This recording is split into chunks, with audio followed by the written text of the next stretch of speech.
There is a place where cliffs rise from the North Atlantic and roads run beneath the ocean floor.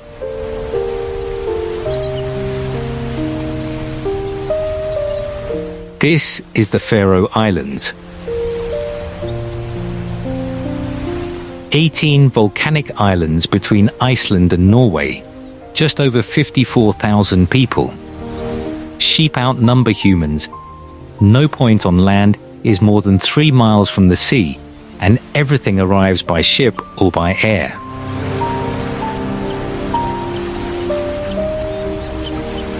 The world sees isolation. The real story is how people built a thriving society at the edge of the ocean and why they choose to stay.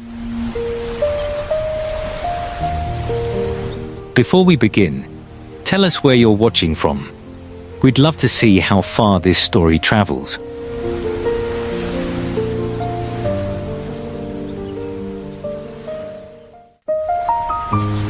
A landmass roughly the size of Greater London, then break it into 18 separate pieces and drop them into the roughest stretch of the North Atlantic.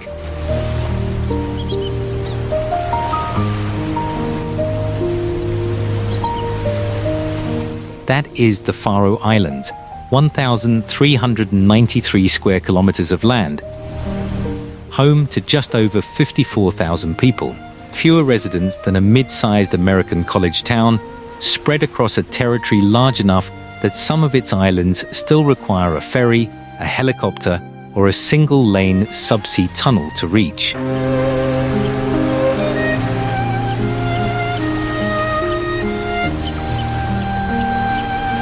There are no motorways here, no billboards, no franchise coffee shops lining a strip.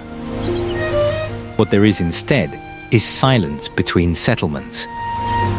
Long stretches of single-track road where the only traffic is a shepherd moving stock across the tarmac.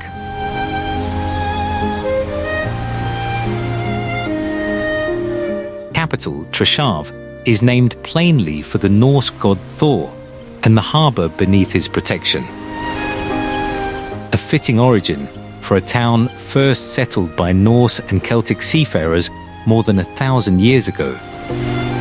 Its name essentially unchanged since. It is one of the oldest continuously inhabited capitals in Europe, though its population, around 13,000, would barely register as a suburb elsewhere.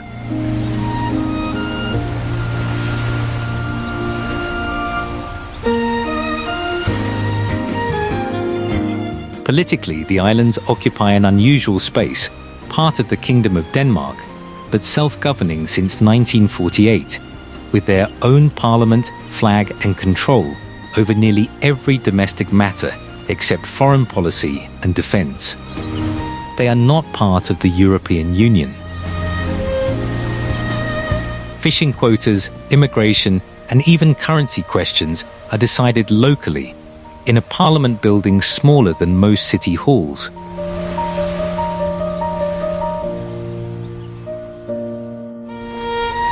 And then there is the landscape itself, not gently scenic but structurally dramatic.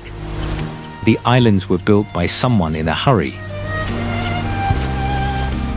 Drop sheer from grazing land into black water. Waterfalls fall directly off the edges of plateaus into the sea below. No river delta, no gradual slope, just grass, then void, then ocean.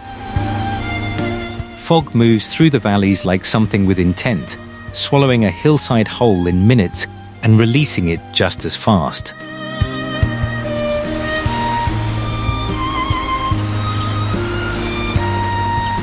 It is a landscape that looks less like scenery and more like the aftermath of an argument between fire and water, one that never fully resolved. Between settlements, the road signs themselves tell a quieter story. Warnings for sheep, warnings for rockfall. Distance markers counting down to villages of 40 or 50 people, rather than 50,000.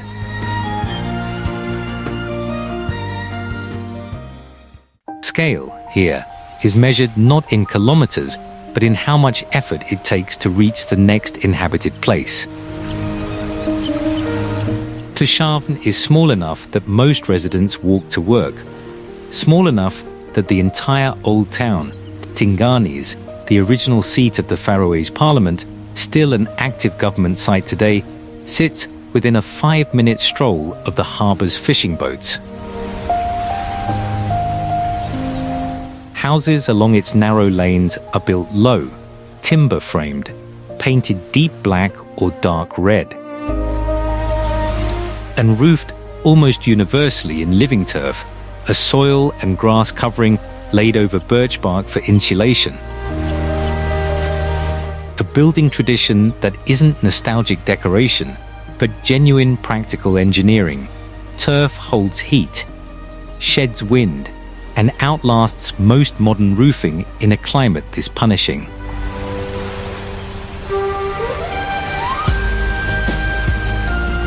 What isn't here matters as much as what is. There are no traffic lights in Tórshavn worth mentioning,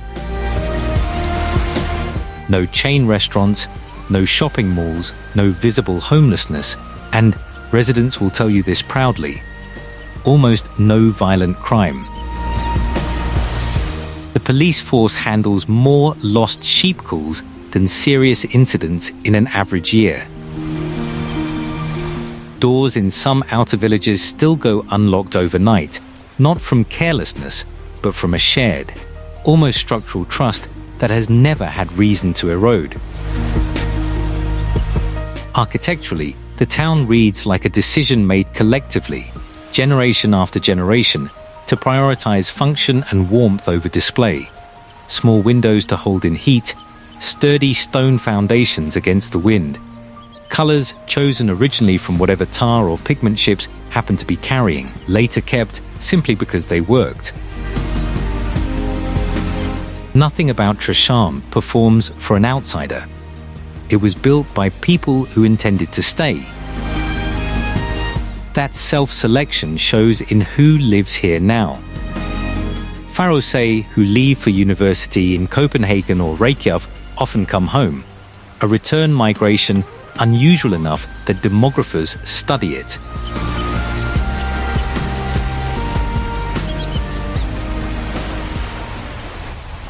More sheep, more birds, more ocean than people, the name itself gives it away. Fjords, widely understood to mean sheep islands. With an estimated 70,000 to 80,000 sheep grazing the hillsides against a human population of roughly 54,000. Livestock outnumber residents by a comfortable margin, and sheep here are not fenced into farms. So much is released onto entire mountainsides, tracked by earmarkings and retrieved twice a year in a communal autumn roundup called Seabirds that still functions as a genuine village event.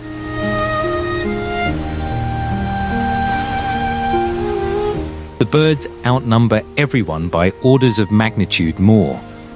The cliffs at Vestmanna and the tiny island of Mykonos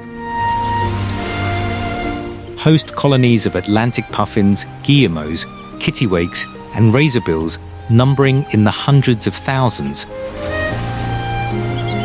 layered onto rock faces in a density that turns an entire cliffside into something that seems to breathe and shift. Local law and custom around bird harvesting, a small, tightly regulated seasonal practice on certain islands, reflects centuries of adaptation to living beside these colonies rather than around them. Offshore, pilot whales move through Faroese waters in pods that have shaped diet, ritual, and controversy here for centuries. More on that shortly. Beyond them, minke whales, orcas passing through on seasonal migration, and grey seals hauling out on rock shelves within sight of village harbours. The storm petrel colony on the tiny island of Nilsøy is one of the largest in the world. a bird so elusive it nests only in burrows and returns to land solely under cover of darkness. A record-holding, almost secretive presence that most visitors never see, only hear, in a rustling static hiss that fills the night air each summer. Closer to shore, the tidal pools and skerries host a quieter cast. Eider ducks nesting in near proximity to fishing sheds. Oyster catchers picking through the rack line at low tide. Arctic terns diving at anyone who wanders too close to a nest. Sheep, too, count as part of this ecosystem in a way few visitors expect. Some breeds grazing directly on seaweed along the shoreline during winter months when upland grass runs thin. A foraging habit unique enough to have earned its own local name and its own devoted following among Faroese shepherds. If one thing disorients newcomers to the Faroe Islands faster than anything else, it is the sheer unpredictability of the weather itself. Locals have a saying, you can experience all 4 seasons before lunch. Wind gusts regularly exceed 40 meters per second in winter storms. Fog can roll in from open sea and erase an entire fjord in under 10 minutes. Rain falls on more than 260 days of an average year. Flights are delayed or cancelled with a regularity that residents have simply built into how they plan anything. Nobody schedules an important meeting on the mainland without a buffer day on either side. The adaptation isn't dramatic, it's procedural. Faroese homes are built low and anchored hard against gable-end winds. Locals check 3 separate weather services before leaving the house, not one. Villages maintain informal phone chains to warn each other when a storm front is approaching faster than forecast. Children are taught early which winds are merely unpleasant and which ones mean you do not walk the coastal path today. It is less a fight against the weather than a fluency in reading it, learned the way another population might learn to read traffic. And yet, what residents describe with real fondness isn't the calm days, it's the volatility itself. The way sun can break through a retreating storm and turn an entire fjord gold within minutes. The particular, startling clarity of the air right after a squall passes, when visibility stretches for miles and every colour on the hillside seems to sharpen at once. Many Faroes describe missing this, the drama of it, the constant small suspense of not knowing what the sky will do next. More than they miss anything about calmer places they've lived, a brief transitional period locals sometimes call the grey weeks. A hazy stretch between winter's dark and summer's light gets its own quiet mention here too. A dull, low visibility hush before the long days properly arrive, treated less as hardship than as a kind of seasonal held breath. Summer brings its own inversion, near constant daylight that stretches conversations. Work and errands well past what a clock elsewhere would allow. Residents describe a kind of restless energy in June and July. An unwillingness to sleep while the sky still glows, gardens tended at 11 at night. Children playing outdoors long after a mainland parent would have called them in. The body, locals joke, simply learns to negotiate with the light rather than obey it. few places this size carry this much outsized cultural weight. Faroese, a language descended directly from Old Norse and remarkably close to the tongue Viking settlers would have spoken 1,000 years ago, remains a living, actively spoken language, not a preserved museum piece used in schools, parliament, and daily life by a population smaller than many single-city neighborhoods elsewhere. Linguists treat it as one of the closest living windows into medieval Scandinavian speech that still exists. The island's football team has become an improbable global talking point of its own. A nation of 54,000 people fielding a squad that has on separate occasions defeated or drawn against countries with populations hundreds of times larger. Results still cited as some of the great underdog moments in the sport's history.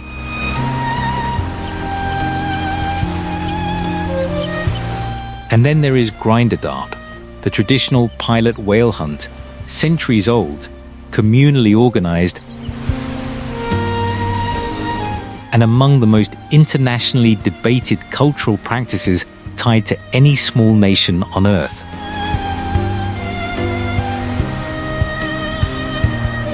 Faroes defenders describe it as sustainable subsistence hunting.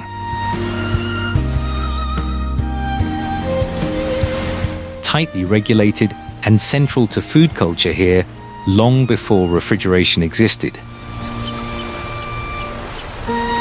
Critics abroad call it cruel and unnecessary in the modern era. The islands have not resolved this argument, and this script won't pretend to either. But few practices this size generate debate this large. What does it mean for a place this small to hold a live medieval language, a football miracle,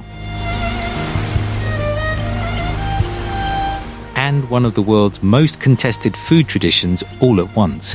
What does it say about identity? That a nation this size refuses to let any of it go quietly, beyond language, sport, and the whale hunt. The islands have quietly built an outsized creative footprint too, a music and art scene disproportionate to its size. With Faroe composers, choirs, and knitwear designers gaining international followings well beyond what a population this small would typically produce. The annual Lavska The Festival, marking the Faroese National Day each July, draws the diaspora home from Denmark and further afield, turning Tresham's harbour into a temporary capital of a nation that, for most of the year, keeps a far lower profile. Some places borrow their global relevance. The Faroe Islands built theirs from 18 rocks and refused to apologize for any of it.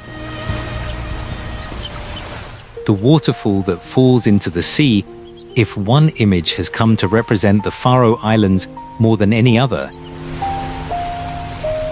it is Mlafossa, the waterfall above the tiny village of Sadalur. A thin ribbon of water that drops directly off a grassy cliff edge into the open Atlantic. With no river mouth, no delta, nothing gradual about it at all. It exists simply because the terrain demands it. A plateau ends, gravity takes over, and the water has nowhere else to go but straight down into the sea. It sits here specifically because Sadalur itself was, until 2004, one of the most isolated villages in the islands, reachable only by a steep mountain footpath or a helicopter. its population dwindling toward abandonment for decades before a single lane tunnel finally connected it to the rest of Faroe. The waterfall predates that isolation by millennia, the village's near disappearance and eventual reconnection are a distinctly human story layered on top of an entirely indifferent geological one. The image of Mlafossa, framed against Sadalur's handful of turf-roofed houses, has become the single most reproduced photograph of the islands worldwide. Used on tourism boards, magazine covers, and, more than once, cited by returning residents as the exact image that made them homesick while living abroad. Locals regard it with a mixture of quiet pride and mild exhaustion. Pride that their most remote corner became an emblem for the entire nation. Exhaustion at the volume of visitors now hiking in for the same single photograph each summer. It has become, without anyone quite planning it, the closest thing the Faroe Islands have to a national monument, not built, simply found. The road to it tells its own story, a single-lane tunnel blasted through solid rock, unlit for much of its length. Opening abruptly onto daylight and the waterfall itself, as though the mountain were reluctant to give the view up easily. Photographers now arrive before dawn in winter to catch it lit by the first thin light without another visitor in frame. A small, ongoing ritual of its own, layered on top of a landmark that owes nothing to any of them. Live somewhere the wind can cancel your flight home for 3 days straight. You live somewhere where sunlight disappears for months and then refuses to leave for months more. You accept that a 5-minute drive can turn into an hour behind a herd of sheep crossing the only road, and that a sudden fog can erase the view from your own kitchen window without warning. And yet, the people who live here rarely speak of the hardship at all. They speak instead of the quiet, of knowing every face in the harbour, of a kind of attention the rest of the world seems to have lost the patience for.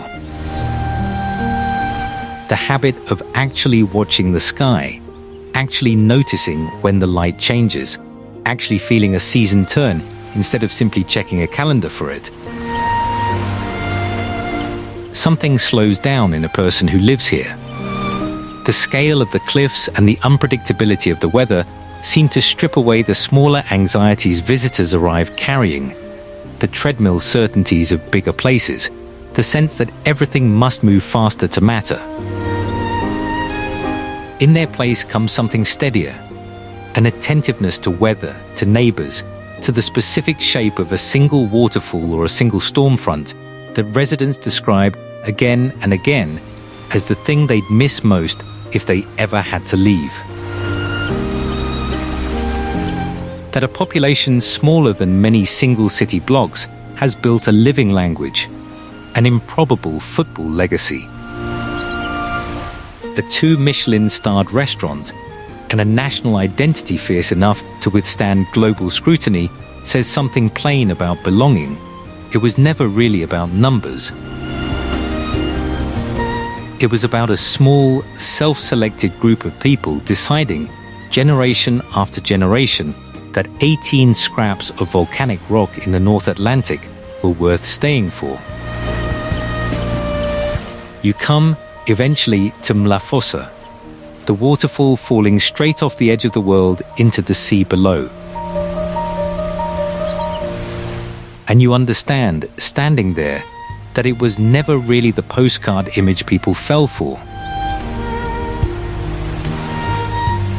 It was what the image stood for, a place that ends abruptly, beautifully, on its own terms, and asks nothing of anyone passing through. The Faroe Islands do not need to convince anyone to stay. Those who belong here already know it. And long after the storms pass and the fog lifts and the visitors go home, the land simply keeps doing what it has always done. Holding its shape, holding its people, remembering exactly who chose it.